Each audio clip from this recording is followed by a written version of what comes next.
যারা সত্যান্বেষী মানুষ, আমি বলবো যে তারা সৌভাগ্যবান মানুষ। আজকে ইসলামী আন্দোলনের যে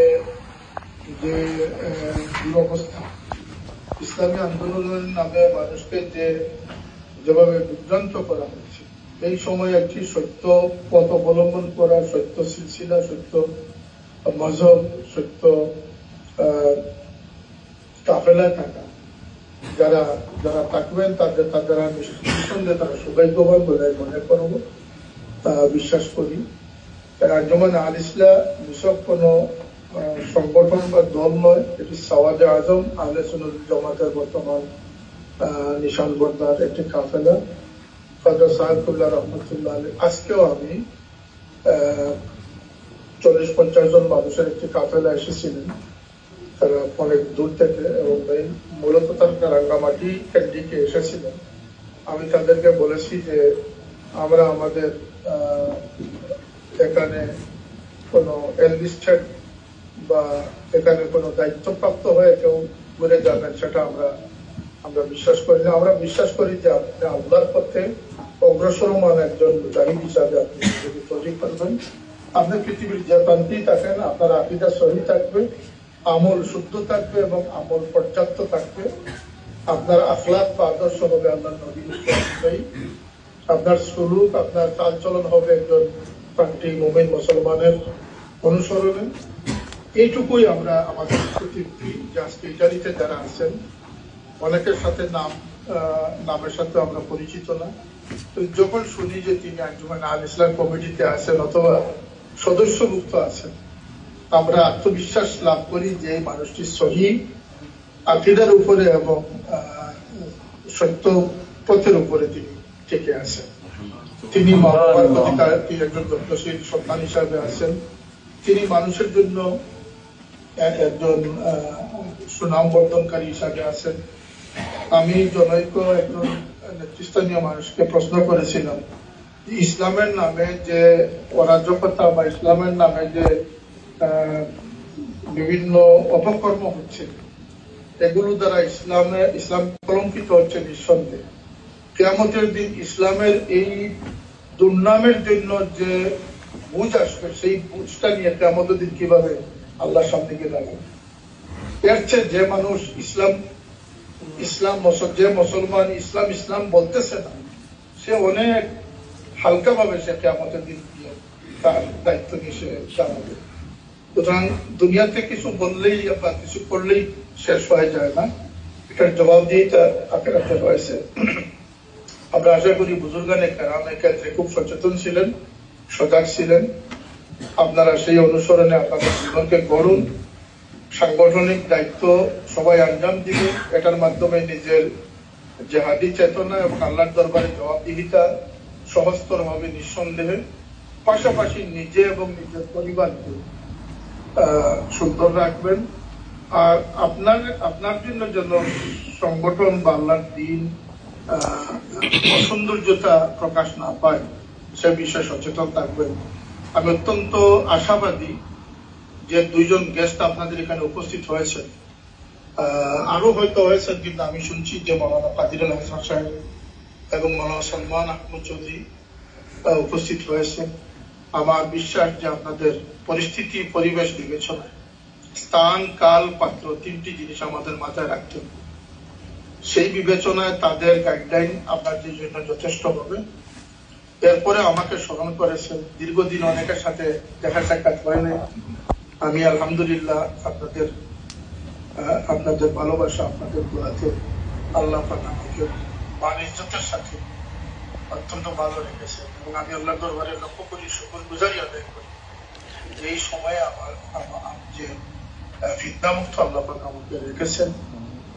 তদুপরি আপনাদের খেদমতের জন্য দিন কিংবা রাত যে কোনো সময় আল্লাহ পাক যেন আমাকে তৌফিক দান করেন। আমি আপনাদের খেদমতে ছিলাম, ইনশাআল্লাহ খেদমত করার আপনার চেষ্টা চালিয়ে যাব। আমি এমন কোন আইডিয়াল বা আদর্শ মানুষ হিসাবে আমি জজবাতের ক্ষেত্রে হয়তো আপনাদের এক উৎসাহ বা প্রেরণার এক প্রতীক হতে পারি। আমার গুজারিশ থাকবে যে আরো আমার চেয়ে আরো ভালো এখন আপনারা এমন সৌন্দর্য স্থাপন করেন যে আপনাদের জীবন মান চাঞ্চল্য দেখে আল্লাহ পাক সন্তুষ্ট হন। আল্লাহ হাবিব সাল্লাল্লাহু আলাইহি ওয়াসাল্লামের পাক মদিনার দুয়ার আপনাদের জন্য খুলে যায়। আপনাদের সাথে কোনো সাক্ষাৎ যদি না হয়, ইনশাআল্লাহ রোজে কিয়ামতের দিন আল্লাহর দ্বীনের দায়ী এবং আল্লাহর দ্বীনের খাদিম হিসাবে আমরা যেন কথিত হতে পারি। আপনাদেরকে আল্লাহ প্রবাস জীবনে সমস্ত প্রয়োজনকে আল্লাহ সুন্দরভাবে সমাধান করে দিন এবং হালাল রোজগারের পথ মুক্ত করে দিন। আমার যে পরস্পরের মধ্যে বাতচিত্রবোধ, এটি ইসলামী আন্দোলনের জন্য একটি ইবাদত। ইসলামী আন্দোলনের শয়তানের সবচেয়ে বড় প্ররোচনার একটি বড় অধ্যায় হচ্ছে, একটি পয়েন্ট হচ্ছে পরস্পর বিরোধ স্থাপন, অতি তুচ্ছ কারণে, অতি অল্প কারণে এবং মনোমালিন্যতা সৃষ্টি করা, যেটি ইসলামকে বাধাগ্রস্ত করে, দ্বীনকে বাধাগ্রস্ত করে, মসলকি সিলসিলা খেদমতকে বাধাগ্রস্ত করে। এগুলো আল্লাহর ওয়াস্তে একে অন্যের প্রতি সুধারণা। ইয়া আইয়ুহাল্লাযীনা আমানু ইসতানিবু কাসীরাম মিনাজ যান্নি ইন্না বা'দাজ যান্নি ইসম। এই আর যদি কোনো প্রকৃত ঘটনাও কারো দ্বারা ঘটে যায়, আল্লাহ সাত্তারাল আয়ুব তিনি মানুষের আইবকে দেখে রাখেন। আল্লাহ নবী সাল্লাল্লাহু আলাইহি ওয়াসাল্লাম বলেছেন, দুনিয়াতে যে যার কোন দুর্বলতা আইবকে ডেকে রাখবে, আল্লাহ কিয়ামতের দিন তার আইবকে আল্লাহ ডেকে রাখবে। এই মানুষ সবাই সমান।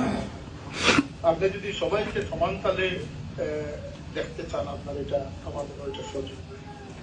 হাতের পাঁচ আঙ্গুল যেমন একটু সমান করতে পারে না, এক বাগানের ফুল সবগুলো সমান হয় না। কোনোটা পাতাবাহার হয়, কোনোটা গ্রাম বিশিষ্ট হয়, কোনোটা আবার দেখতে সুন্দর কিন্তু গ্রামবিহীন হয়, কোনোটা কাঁটাযুক্ত হয়। সবগুলো মিলেই কিন্তু একটি বাগান।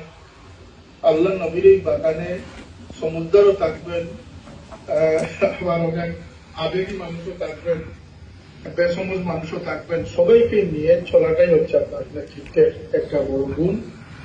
তাই কোন পরস্পর যাতে দ্বন্দ্ব সৃষ্টি না হয় সেই বিষয়ে আমি একদম বিনীত অনুরোধ করতেছি। এটি আমাদের সংগঠন মুসলিম বাধা সৃষ্টির ক্ষেত্রে বড় একটি বিষয়। আর বাদ বাকি সাংগঠনিক কর্মসূচির ক্ষেত্রে বা আরো বিভিন্ন বিষয়ের দিক নির্দেশনা, এগুলো আমাদের সম্মানিত মেহমানগণ দিবেন। তাদেরকে আল্লাহ সুন্দরভাবে আমাদেরকে নসিহত করার তৌফিক দান করুন।